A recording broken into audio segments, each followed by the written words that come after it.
ঠিক জি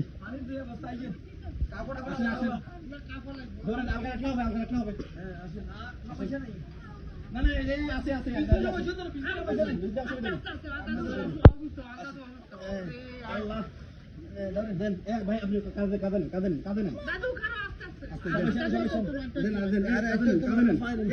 নিতে পারবেন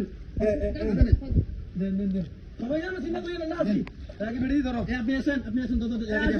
চিন্তা করি না আসেন সমস্যা না আমি চিন্তা করি না আসেন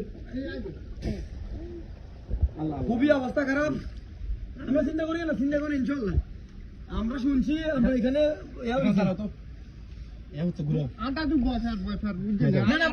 আমরা বার করে দিয়ে ভয় ভাইয়েন না আপনি সামনে যাও আরে যাও আসেন আপনি আন্টি আর কেউ আছে এই বাড়িতে কেউ আছে এদিকে অবস্থা খারাপ মুড়িগঞ্জে আছি আমরা একজন প্যারালাইসিস রোগী ওনাকে খুব কষ্ট করে বার করে দিতে হচ্ছে মানে হাঁটার কোনো অবস্থা নাই এদিকে পানি বরবর বাড়তেছে যাতে সবাইকে রহম করে 1 ঘন্টা পরে মনে হচ্ছে যে পানি মাথার উপর দিয়ে যাবে হ্যাঁ এদিকে যতগুলো মানুষ আছে সামনে চলে যাও তারা মোটামুটি রাস্তা দিয়ে লাগবে না পথে গেছে আমরা টিপ দাও টিপ দিও ভাই আপনারা